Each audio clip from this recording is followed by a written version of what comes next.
Alors, qui sommes-nous? Christian est ergonome et puis ergologue. Christian, c'est quoi un ergologue? Un ergologue, il s'intéresse à tout ce qui touche au travail.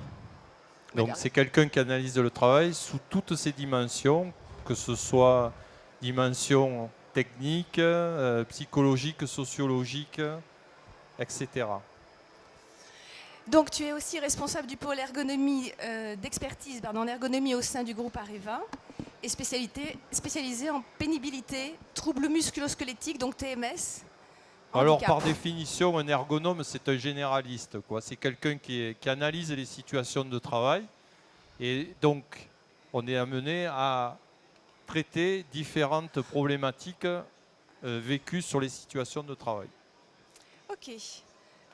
De mon côté, je suis ergonome aussi, ça tombe bien. Avec les mêmes spécificités que Christian, cette partie généralise des situations de travail, sauf que je ne suis pas simplement dans l'industrie, enfin je n'interviens pas que dans l'industrie, mais dans des secteurs extrêmement variés. Et j'ai pour particularité de traiter également des IHM, interface homme-machine, donc tout ce qui est sur écran. C'est bon, on y arrive. Alors, quelques mots quand même. On aime bien toujours, nous les ergonomes, vous rappeler un peu ce qu'est l'ergonomie. L'ergonomie qui est une science multidisciplinaire.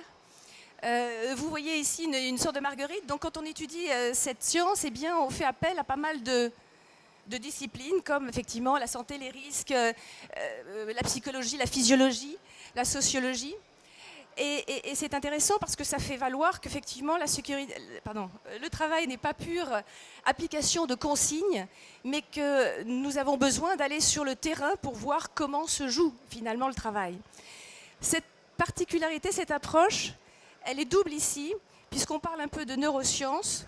Les neurosciences permettent, elles, d'apprendre, d'apprécier les éléments pertinents et je vais y arriver,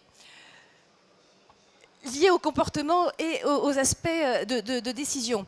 Alors c'est important, les comportements, on le verra notamment dans l'expertise qui a lieu et qui est présentée, soit au niveau individuel, relationnel ou organisationnel, notamment en cas de risques psychosociaux, de stress ou de burn-out par exemple. Alors pour compléter ce que dit Caroline, donc effectivement l'ergonomie c'est pas uniquement la vision physique du travail, mais c'est aussi tout ce qui touche à la dimension cognitive et psychique.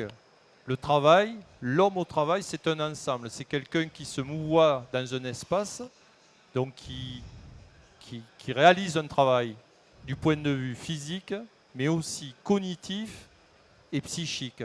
Et donc la difficulté, je dirais, dans la démarche, c'est en même temps de pouvoir analyser ces trois dimensions, ce qui n'est pas aussi simple que ce que ça paraît être. Et on va le voir avec cette expertise. Alors de quoi s'agit-il aujourd'hui? Eh bien d'une expertise ouvrière au centre de la prévention des risques, c'est le titre qui a été donné. Cette expertise, elle est particulière et c'est en avant-première parce que d'abord, elle est innovante. Elle fait émerger des bonnes pratiques issues du terrain, ce qui n'est pas si simple avec une méthodologie particulière. Elle permet de co-construire des actions de prévention en matière de sécurité et de santé et également de valoriser les savoir-faire et de savoir les transférer. Et alors maintenant, on attaque directement le vif du sujet, le contexte de cette expertise. À toi. Donc là, on a voulu, si vous voulez, vous présenter une situation de travail dans un secteur industriel qui est la métallurgie. Donc ce sont des situations de travail dans un atelier sur une usine du groupe Areva. Donc la première approche, donc tout à l'heure je vous ai précisé qu'il y avait une dimension sociologique, quoi, hein. Donc c'est la première approche, c'est de s'intéresser à des éléments très concrets. Déjà la population concernée. Donc aujourd'hui, quand on se penche un petit peu, qu'on s'intéresse au monde industriel en France, on peut constater que les gens au travail, mais aujourd'hui, les 30 glorieuses, c'est terminé. Ce ne sont plus des jeunes de 25 ans qu'on a sur les postes de travail, mais ce sont des personnes vieillissantes. Voilà le terme qu'on emploie, un public vieillissant. Et donc forcément, public vieillissant, ancienneté et avec une usure professionnelle. Donc là, en l'occurrence, nous avions été appelés pour des problématiques de troubles musculo-squelettiques, c'est-à-dire des personnels avec des restrictions d'aptitude et touchés par des lombalgies et des douleurs récurrentes sur la partie dorsale. Donc là, le travail dans cette usine, c'est manipulation d'objets et plus particulièrement des objets de type zirconium. Bon, en sachant que le zirconium, c'est un métal qui, je dirais, qui est très sensible à l'enflammement. C'est-à-dire que le frottement de zirconium fait que l'objet s'enflamme très très vite. Donc il y a je dirais une prescription qui est importante, c'est d'avoir des ateliers où il y a peu de poussière. Donc ça, c'est un élément très fort. Donc lorsque les gens manipulent les objets, ont toujours en tête ce risque de déclenchement de feu. Quelles sont les causes des accidents qui ont été notés pour conduire à cette expertise ? Alors, la réponse du service sécurité, hein, donc, ce qui est important d'expliquer, c'est que la démarche ergonomique, on se situe sur une démarche systémique. On n'est plus, je dirais, dans une démarche binaire, c'est-à-dire j'ai des personnels qui sont accidentés, voilà les causes des accidents. Donc on est parti de cet état de fait, quoi, hein, émis par le service sécurité, donc des échecs opérationnels. Et bien souvent, je dirais que la première, je dirais le premier commentaire des services sécurité, c'est le non-respect des procédures et le non-port des équipements de protection. Donc là, en l'occurrence, l'ergonome, lui, va se mettre dans une posture de compréhension. C'est-à-dire que bien souvent, quand on arrive sur les usines, les prescripteurs ont tendance à confondre l'ergonome et l'ingénieur sécurité, quoi. Voilà, donc l'ergonome, lui, il est là pour comprendre le travail. Il n'est pas là pour juger ou pour préciser que les personnes ne respectent pas les procédures, etc. Donc nous, on est là véritablement pour essayer de comprendre. Donc là, par exemple, quand on me précise ou que j'observe la situation et que je me rends compte que des opérateurs ne portent pas les équipements de protection, et moi, dans ma démarche d'analyste, je vais essayer de comprendre pourquoi les personnels ne portent pas les équipements de protection. Alors j'ai voulu prendre cet exemple tout simple, hein, parce que aujourd'hui, quand on va sur des installations industrielles, effectivement, on peut constater que bien souvent, les personnels ne portent pas les équipements de protection. Alors je ne sais pas s'il y a des ingénieurs sécurité dans l'assemblée, mais je pense qu'ils confirmeront mon propos. Je suis bavard, hein. Non, mais c'est très bien. Donc, fort de ce constat, le service sécurité fait les demandes suivantes. C'est à toi ? Voilà, donc la demande qui m'a été émise sur ce site, c'est renforcer le plan de prévention pour diminuer les accidents du travail. Aujourd'hui, dans les entreprises, et plus particulièrement dans les grandes entreprises, il y a une forte volonté de tendre vers le zéro accident. Bon, sachant que moi je dis bien régulièrement aux directions de sites, vous savez, pour moi le zéro accident, ça veut dire qu'il n'y a plus de vie dans l'usine, quoi. Il n'y a plus d'opérateurs, il n'y a plus de vie, quoi. Donc tendre vers le zéro accident, je pense que c'est effectivement c'est une vision, je dirais sympathique, mais quand même qui est plus utopique que le reste, quoi. Donc atteindre le zéro accident, pour moi, c'est quelque chose qui est difficilement atteignable, à mon sens. Donc l'idée, et au regard de ce que nous avions pu analyser, c'était d'accompagner l'établissement pour mettre en place une formation pratique et efficace sur la prévention des troubles musculo-squelettiques. Alors, au sujet des formations, il y a une enquête INSERM-ANAC qui est intéressante parce qu'elle révèle que les temps de formation pour les situations de travail où les risques de TMS, de troubles musculo-squelettiques, est fort, eh bien ces temps de formation sont beaucoup plus réduits que pour d'autres situations de travail.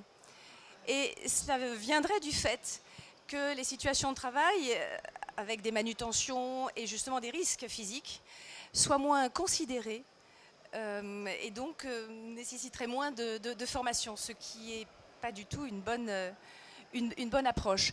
Donc le temps d'apprentissage, également dans les formations, repose sur ce qu'il faut faire, c'est-à-dire le prescrit, et non pas la façon de le faire. C'est la raison pour laquelle ces formations ne sont souvent pas assez efficaces. Et c'est fort de ce postulat que cette démarche va être présentée. Très bien, Caroline, Merci. très bien. Hein. Donc la première étape, l'analyse de l'activité. Vas-y. Voilà, donc effectivement, aujourd'hui, je dirais qu'il y a une véritable prise de conscience des services de sécurité au travail dans les établissements.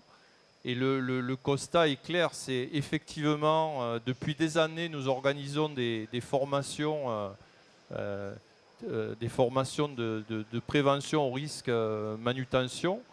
Le constat est effectivement, eh bien, on a toujours un certain nombre d'accidents et il est clair qu'il faut essayer de trouver d'autres moyens de progresser dans la prévention des accidents liés aux manutentions. Donc ça, c'est la première. Oui, tu veux terminer ? Voilà, donc l'ergonomie, en fait, va être là, non plus pour, je dirais, se placer sur du prescrit, mais véritablement d'aller sur l'analyse de l'activité. Alors, qu'est-ce que c'est l'analyse de l'activité ? Qu'est-ce que c'est déjà l'activité de travail ? Alors, je vais peut-être laisser Caroline l'expliquer. Hein. Alors, l'analyse de l'activité, déjà, c'est se placer sur le travail réel.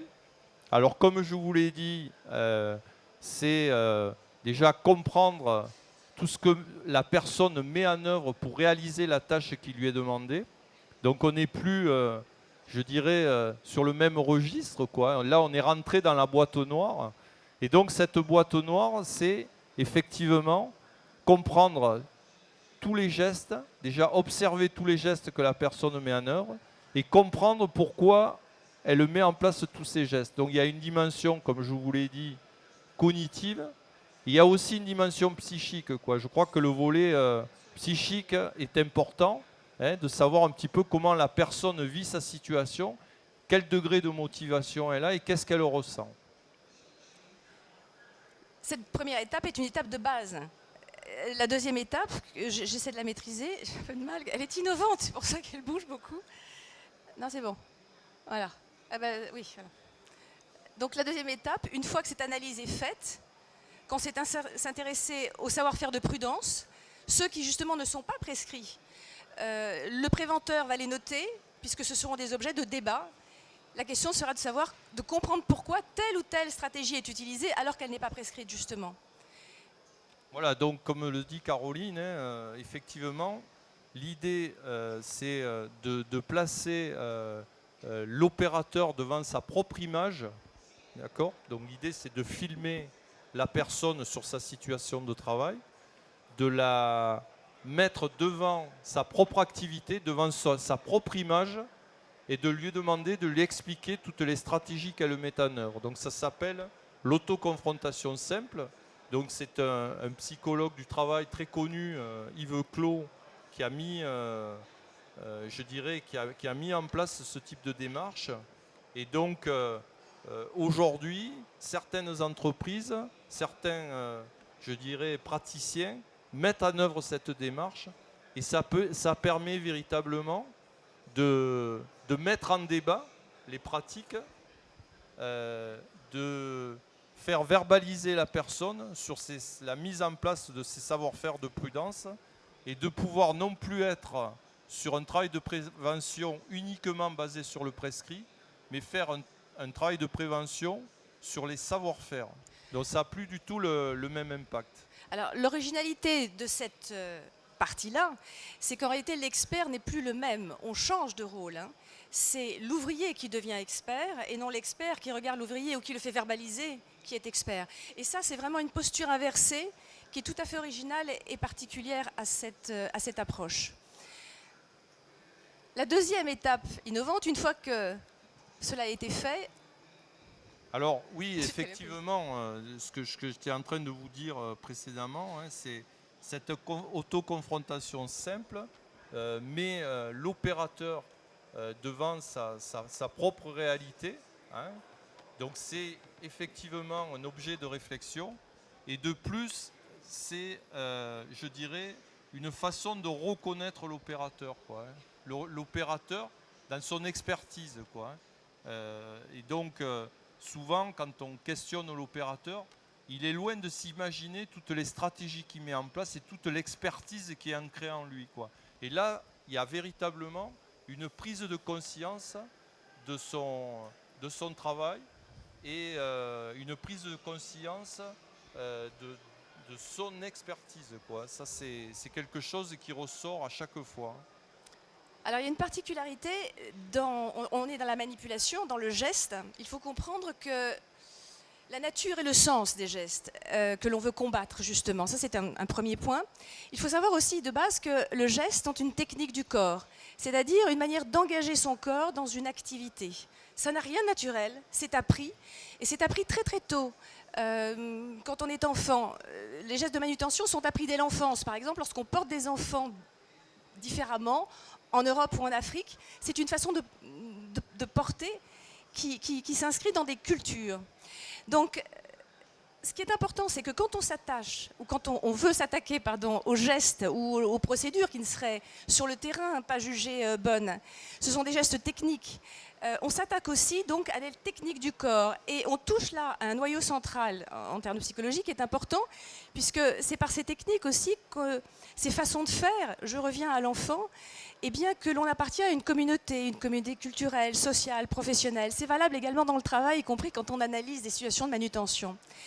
Les techniques du corps, bien que conscientes, échappent en réalité à la conscience. C'est ce qu'il faut également comprendre.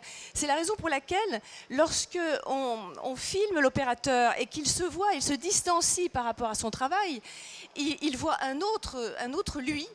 Et à ce moment-là, il peut se distancier et s'observer avec ces gestes auxquels il ne pense même plus. Il n'en a plus du tout conscience.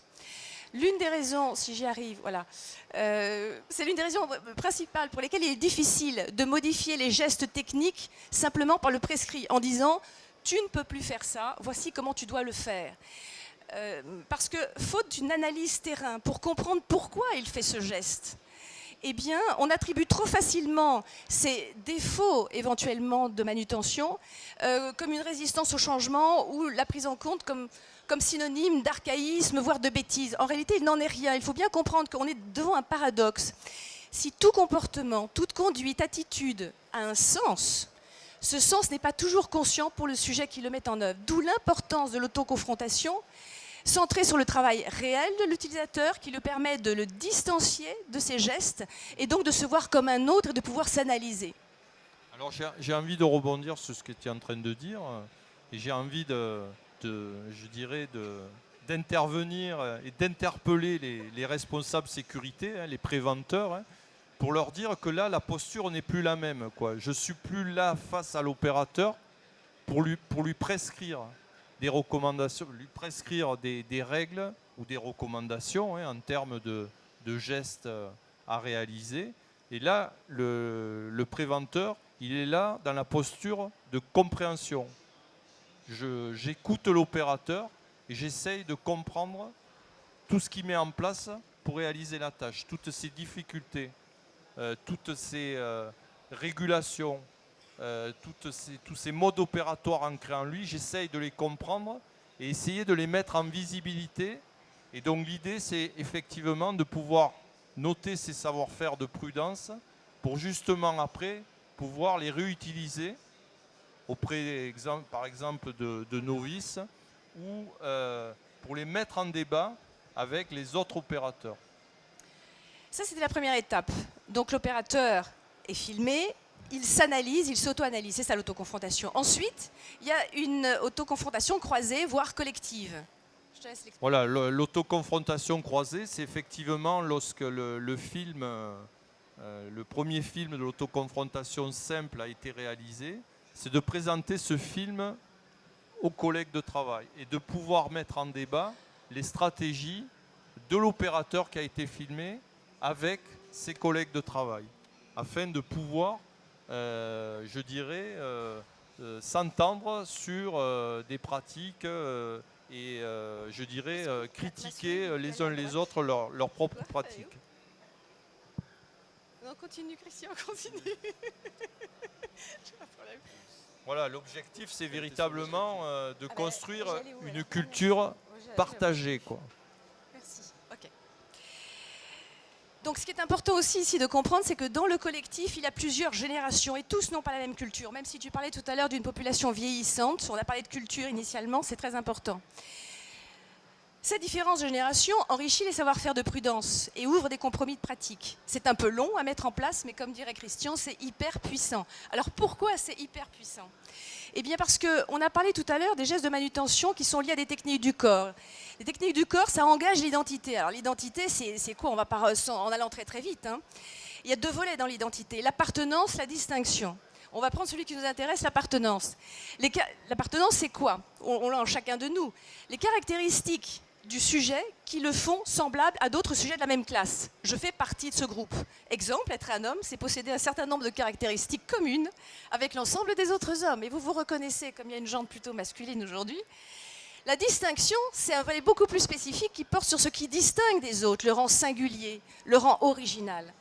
Ce qui est important ici de comprendre, c'est que l'identité, pour être confortée à l'intérieur de soi, a besoin d'être assurée, d'avoir une authentification, c'est-à-dire de s'indexer dans quelque chose de réel.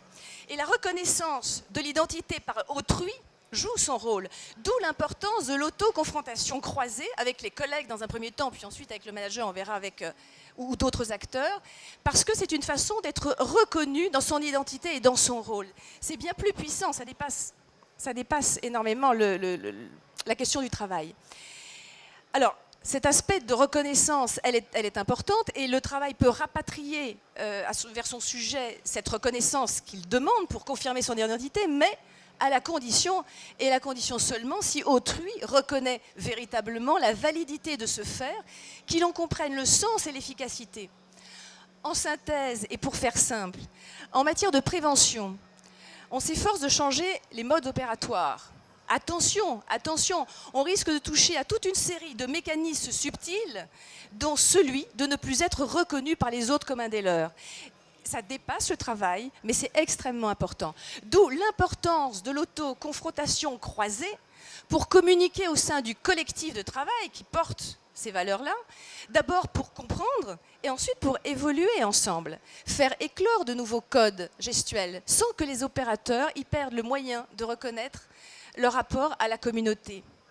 L'autoconfrontation croisée, elle crée une dynamique de transformation et la vision du film auprès du collectif de travail, et chacun va pouvoir s'interroger et donner sa propre expérience, avoir la parole, sans aucun jugement, parce que c'est ça qui est très très important en réalité, eh bien c'est ce qui permet ce succès de cette méthode innovante. Je voudrais dire un mot sur la parole. Si la parole a ce pouvoir extraordinaire de donner accès au sens, et ici on l'utilise, c'est parce que parler est le moyen le plus puissant pour penser. Mais la parole n'acquiert pas sa puissance qu'en fonction de la façon dont on vous écoute. Si on ne vous écoute pas, vous perdez de cette puissance. D'où l'importance, justement, dans cette méthode d'écouter, d'être empathique, d'avoir de la bienveillance, parce que les risques, si c'est mal fait, c'est très simple. C'est souffrance, stratégie défensive individuelle et collective, et avec des résultats désastreux derrière. C'est bien. La deuxième étape innovante, une fois qu'on a fait tout ça, il faut transférer les savoirs. Voilà, donc l'idée finale, c'est effectivement de transformer les connaissances en comportement, hein. Transmettre les savoir-faire ouvriers de prudence au sein d'une nouvelle formation, quoi. C'est aussi un concept qui peut être utilisé pour la formation. Donc voilà un petit peu ce qu'on voulait vous présenter. Ouais. Alors ce qui est important ici, c'est que du coup, les films ont un double usage, même un triple usage. Un, à l'opérateur qui a été filmé de pouvoir s'auto-confronter, on va le dire ainsi. Ensuite, de pouvoir partager ses savoir-faire de prudence avec les autres collaborateurs, les autres collègues. Et ensuite, de servir pour des extraits de support de formation. Alors, quels sont les avantages de cette méthode? Pourquoi ça marche? C'est une prise de conscience qui permet de remettre en question sa propre pratique. Et au final, ça permet véritablement de réduire les risques d'accident et au global, améliorer les conditions de travail et la santé au travail.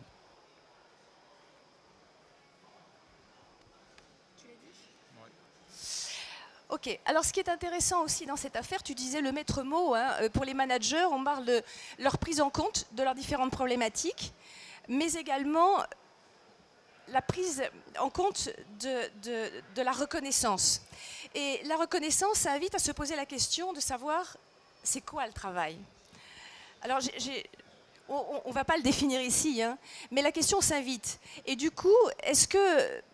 juste pour y réfléchir un instant quand même, est-ce que le travail c'est juste une prestation rémunérée dans une société de droit? Et dans ces cas-là, cette définition, elle est restrictive, elle ne rend pas compte de l'ensemble des valeurs mises en jeu dans le travail. Exemple d'une réaction d'une ouvrière qui a perdu son emploi, elle dit c'est pas seulement mon travail que je perds, c'est pas seulement de l'argent, j'ai perdu mon identité. Donc, alors quoi? Il se joue bien quelque chose de davantage, de bien plus important dans le travail qu'un simple usage marchand. Donc, si on considère le travail comme un statut salarial, c'est-à-dire un statut d'assujetti, eh bien, comment peut-on lier son identité à se faire employer par un autre dans ces cas-là? Nous vous invitons à reconsidérer le travail comme un usage de soi. Un usage de soi dans son rapport aux autres, à la vie sociale. Les valeurs circulent entre le travail, au sens stricto sensus, et les multiples aspects de la vie individuelle, collective, civique. Tout travail humain renvoie l'individu à lui-même. C'est ce qui est très important de comprendre cela. Une unité de production fonctionne avec un patrimoine commun des opérateurs qui n'est pas celui des ingénieurs, d'où l'importance de mettre des mots ou de mettre en mots le travail, ces éléments non codifiés, de bien voir que tout ne se résume pas à des choix techniques ou à du prescrit.